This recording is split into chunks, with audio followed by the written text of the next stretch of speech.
dan klasifikasi data, dan yang terakhir adalah analisis dan pemetaan. Jika kelima tahapan ini kita lakukan sesuai prosedur dan kita lakukan dengan cermat, maka 5 tahapan ini sudah menjadi satu bagian artikel systematic mapping study yang sudah komplit sebenarnya. Nah, nanti kita praktekkan untuk masing-masing tahapannya. Nah, di perencanaan ini tentunya kita harus sudah punya dulu pertanyaan penelitian.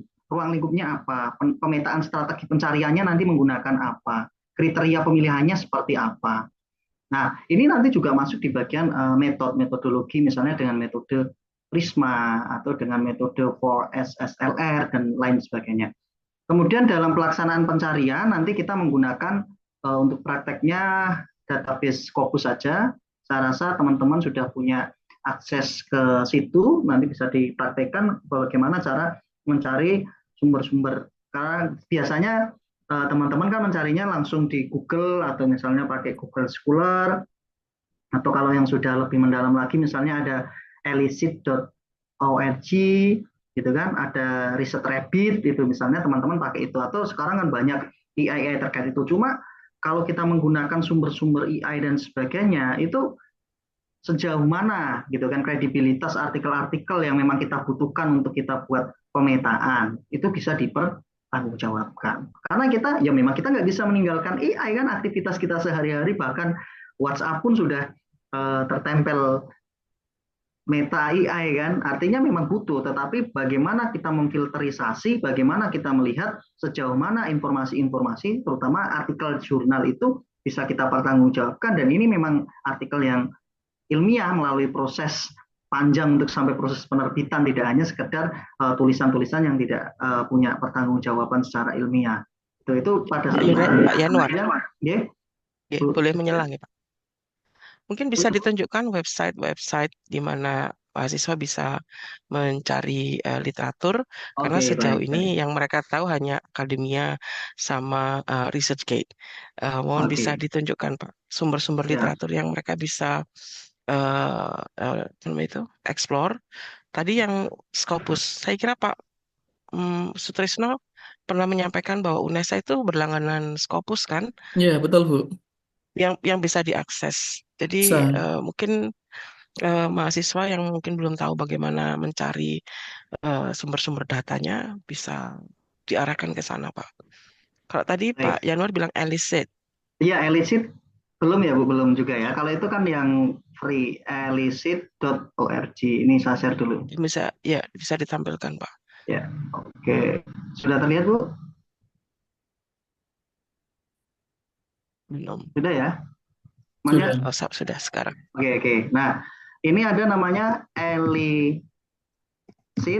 ya, .org gitu. Elicit. Nah, ini jadi nanti teman-teman bisa masuk di sini dengan menggunakan akun Google biasa. Jadi harus sign up dulu di Elicit. Ini harus sign up dengan menggunakan akun Google. Pastinya teman-teman kan punya ya untuk akun Google. Pakai akun Google saja.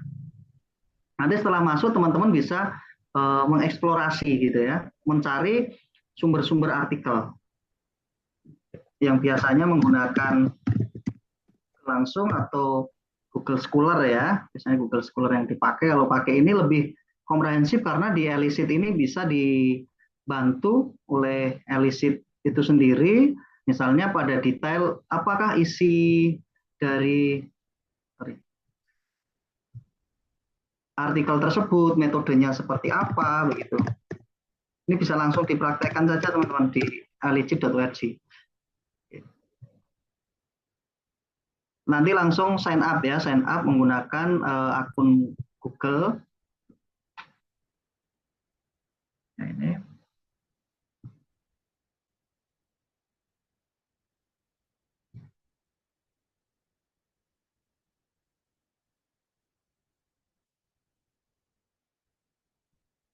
Nah, tampilannya seperti ini. Jadi tinggal menuliskan tema-tema tertentu. Ini misalnya ini ask a research question to short and explore academic literature. Nah, di sini sudah ada juga, ada find papers, research report, systematic review ini yang berbayar. Kalau tidak berbayar untuk systematic review belum belum bisa gitu. Kalau fine paper cukup di sini misalnya terkait critical thinking misalnya. Ini tinggal di sini aja nanti akan muncul. Nah, ini misalnya ada summary of top 5 papers, ini muncul, nanti ada PDF-nya. Ini sebenarnya konsepnya hampir sama seperti kita mencari di Google Scholar ataupun Google, cuma di sini lebih komprehensif. Jadi di sini sudah ada ini judul papernya misalnya Thinking Critically and Introduction, abstrak summary-nya apa, manage kolumnya apa. Di sini mau dicari misalnya langsung metodenya, metodologi. Ini tinggal di plus bagian kanan, nanti diberikan rangkuman tentang metode. Ini sudah ada rangkumannya nih di bagian sebelah kanan. Nah, ini proses. Jadi nanti dirangkumkan metodenya apa di artikel ini gitu. Kemudian hasilnya apa? Ini bisa membantu sekali buat teman-teman mahasiswa untuk mencari data-data ya, data-data terutama artikel yang memang relevan nanti dengan skripsi atau tugas akhir teman-teman semuanya. Ini yang elicit. Kemudian ada lagi namanya Research Rapid. Ya, researchrapid.ai ini. Ini walaupun basisnya AI, tetapi untuk proses apa ya, scanning ya, skimming dan scanning pada artikel-artikelnya menurut saya ini bagus dan semuanya diambil data-data dari database Scopus, kemudian Elsevier, kemudian database-database yang memang ternama. Nanti ini bisa dicoba aja.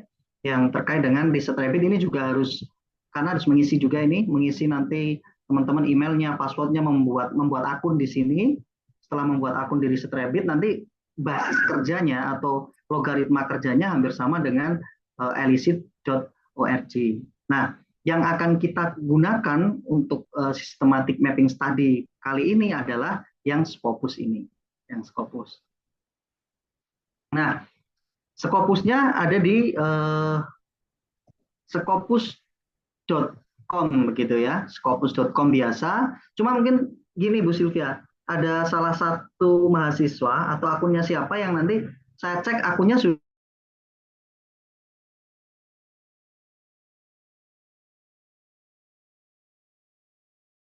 seperti ini.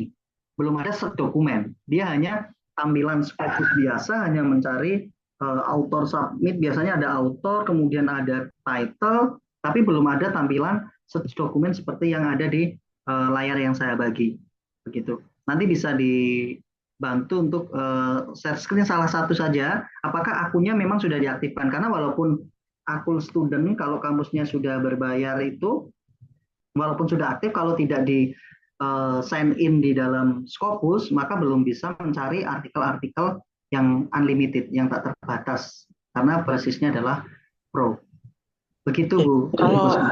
Kalau boleh, mungkin saya minta bantuan Pak Sutrisno karena beliau mahasiswa UNESA juga.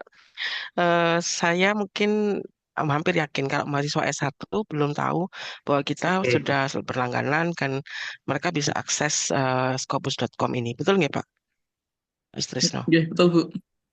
Jadi Terus juga bagaimana caranya Pak? ya silakan mungkin apa namanya buka Chrome terlebih dahulu. Mungkin bisa satu mahasiswa mungkin yang dapat mempraktekkan ya. Nanti yang lain bisa mengikuti begitu. Silahkan. Siapa yang mau Mungkin benar-benar Tegar, ya satu saja mungkin share screen ya. Saya jadikan co-host ya. Siapa yang berkenan bisa raise hand apakah Tegar ada di sini? ya. Silahkan. Bisa open Yes, open ma'am. mic Tegar. Tegar Yes, kamu ma'am. pakai laptop nggak? Yes, I do. Oke, Oke, saya jadikan jadi co-host ya. bisa Tegar Ya, bisa silakan. di share screen biar dipandu sama Pak Sutrisno karena beliau mahasiswa di sini sehingga tahu betul. Terus yang lain nanti bisa memperhatikan dan mempraktekkan sendiri di rumah. Baik, Tegar, sebentar, ma'am. hmm. Silakan buka Chrome atau perambahan yang lainnya. Masuk ke Oh scopus.com ya. Tegar nggak punya Chrome, dia punyanya Edge. Oh ya, boleh Bu, nggak masalah. Oh bisa. Ya, atau perambahan yang lainnya ya, silahkan. Terus Sudah Apakah sudah masuk ke terlihat? scopus.com ya. bisa. Scopus.com. Oh, sebentar. Itu Scopus ya, itu benar.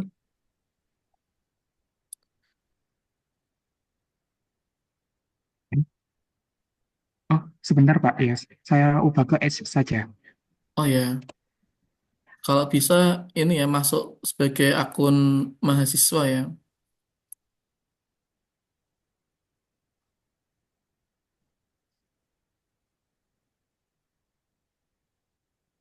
Oh, sudah lihat Pak. Oke. Oh ya, ini sudah bisa kan? Ya, sudah bisa ini. Pak Yanwar, sudah bisa Pak Yanwar? Hmm.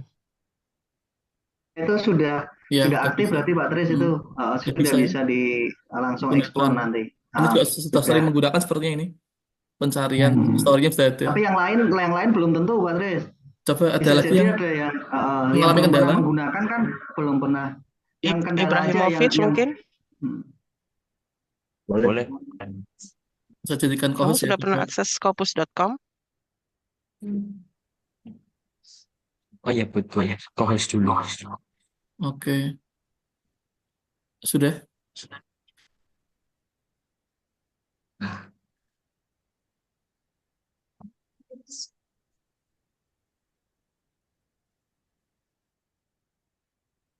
Oke.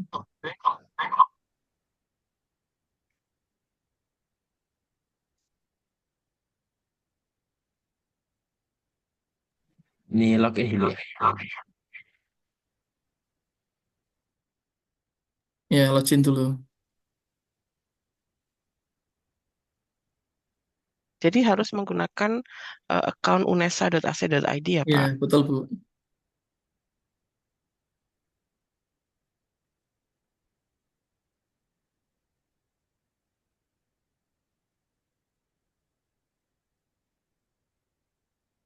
Ini belum pernah menggunakan sama sekali, Mas Ibram. Kalau belum pernah, berarti ini Pak, Mas apa? Create another account, coba. Di bawah itu ada bawah lagi. Nah, itu create account, coba. Oh, ini loh. Simbol ini. Coba back dulu. Simbol institusi. Institusi ini loh. Simbol rumah. Nah, itu ya. Diklik aja. Nah, sudah ya.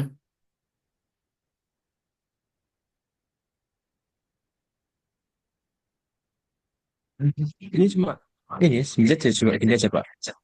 Iya. Terus Udah bisa sepertinya ini pencarian. Tinggal Sudah diklik aja bisa di itu Pak Tris, artikel sudah title. bisa. Iya. Sudah bisa itu. Itu udah terdeteksi IP-nya di UNESA masalahnya. Karena kalau IP di Unisa Akses otomatis kampus mungkin kan ya. itu kan. Hmm. Ini di kampus posisinya Mas Ibrahim kan. Iya. Kalau di kampus kan koneksi IP-nya udah terdeteksi di UNESA. Jadi bisa langsung digunakan. Begitu.